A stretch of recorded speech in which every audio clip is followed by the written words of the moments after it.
Assalamualaikum dan salam sejahtera. Bertemu lagi dalam channel The Kai Naik Tahu. Saya Kai dan untuk episod kali ini kita akan tengok hasil kamera daripada Vivo Y72 5G berdasarkan daripada data-data yang telah dikeluarkan oleh DxOMark.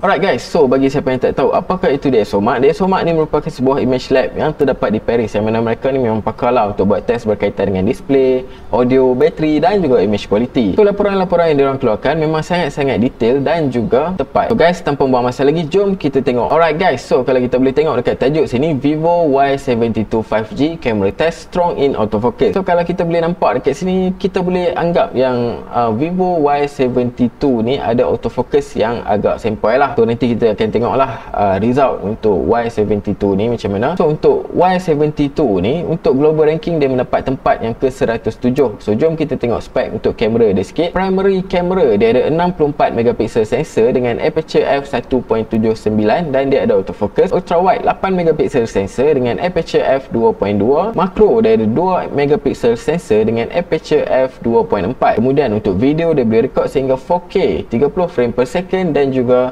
1080 dia boleh shoot sehingga 30 frame per second. Alright guys, so jom kita tengok dulu gambar yang pertama daripada DxOMark ni. Kalau kita tengok dekat sini, target exposure tend to be accurate dan juga noise is low in indoor image. So jom kita tengok gambar ni. So kalau kita tengok gambar daripada segi exposure memang nice, dari segi color pun nice. So dari segi dynamic range kita boleh nampak lah yang dia ada highlight sikit dekat bahagian atas, tapi not bad sebab dia tak highlightkan semua sekali dengan bahagian-bahagian pokok ni sekali. So cuma bahagian langit saja yang menjadi highlight. So kalau jom kita tengok bahagian detail pula. Untuk bahagian detail muka kita boleh nampak yang detail dia agak lost lah, dia smooth je terus, tak ada detail-detail sangat, nampak licin je muka dia. Ada part-part yang dia ada macam over sharpen yang kita boleh nampak. Kemudian dari segi noise kita boleh nampak yang dekat bahagian sini kita boleh nampak ada noise, dan kita ke bahagian yang agak gelap, yes, kita boleh nampak noise dekat bahagian sini. Dari segi detail untuk part-part yang lain ni nampak macam nice lah guys. Alright, next kita ke gambar outdoor malam pula. So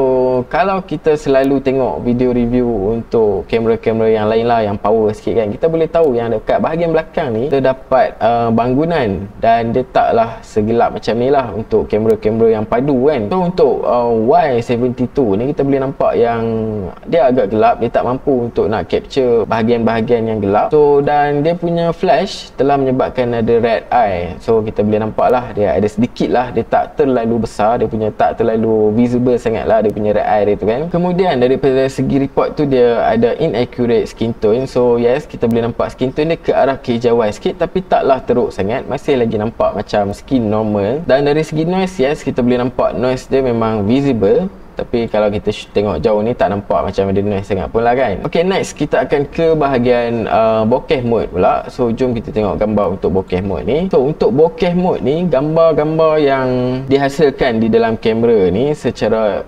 processing ni biasanya dia akan ada banyak artifak-artifak lah untuk part-part yang susah nak dibuat bokeh ni. So jom kita tengok part dekat pagar ni dulu. So untuk bahagian atas ni kita boleh nampak yang dia well done lah, walaupun dia dah blurkan sekali dengan pagar kan, tapi kita boleh nampak yang dia nampak smooth. Okay, untuk part bahagian tengah ni kita boleh nampak yang dia tak blur kan. Part atas ni dia ada part-part yang dia blur kan, tepi ni pun dia tak blur kan, tapi yang bahagian tengah ni dia blur kan. So memang untuk smartphone dia nak dapatkan, dia nak pastikan yang mana kawasan yang perlu di blur, mana kawasan yang tak perlu di blur. Itu yang agak sukar lah. So kebanyakan smartphone dia memang fail lah part ni. So kalau kita turun sikit dekat bahagian bawah, kita boleh nampak yang pagar ni ada part yang di-blurkan, ada part yang tak di-blurkan. Untuk part ni pun sama, kita boleh nampak yang dia tak di-blurkan, bahagian bawah ni pun tak di-blurkan, dan tiang-tiang ni walaupun dia sebenarnya sebaris je, tapi ada tiang yang di-blurkan, ada tiang yang tak di-blurkan. Dan untuk blur yang dibuat di dalam smartphone ni biasanya untuk part rambut ni memang agak susah nak dapat perfect. Tapi kalau kita tengok dekat Y72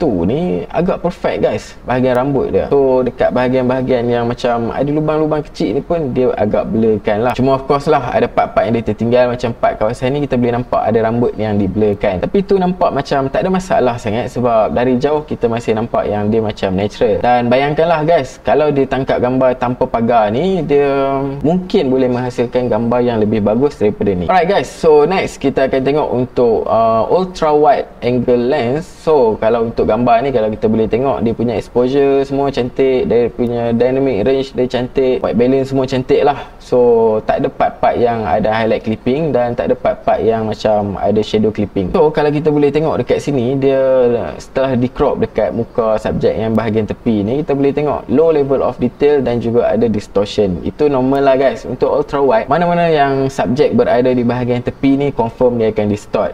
So kalau kita tengok muka dia asalnya panjang dah pun jadi lebar ke tepi kan, itu normal untuk lens ultra wide. Dia akan menarik subjek yang dekat bahagian hujung-hujung ni, dia akan menarik ke bahagian tepi lah. So dia akan distort ke bahagian tepi. Alright, next kita akan tengok untuk lens medium range tele. So gambar ni di shoot indoor dalam keadaan condition light yang agak ekstrim jugalah. So di mana dekat belakang ni ada highlight yang agak strong. So kalau kita boleh tengok, highlight ni memang hampir blown out habis. So ada part-part pokok yang blown out dah kan, tapi tak semua lagi dia blown out. Dan untuk exposure untuk subjek ni pun kita boleh nampak yang dia macam kurang perfect sikit, dan kontras untuk subjek pun nampak macam agak kurang kontras sikit. Kemudian setelah di crop dekat bahagian mata, kita boleh nampak yang dia ada strong loss of detail lah. So detail dekat bahagian mata ni memang tak nampak macam ada detail yang banyak sangat lah. Alright, last sekali kita akan tengok indoor video untuk Y72 ni. So tadi kita tengok dekat tajuk dia ada strong autofocus. Jom kita tengok autofocus untuk Y72 ni. So kalau kita tengok daripada segi sini, kita boleh nampak yang nampak macam detail untuk video ni agak kurang sikit lah. Ini dah full HD 1080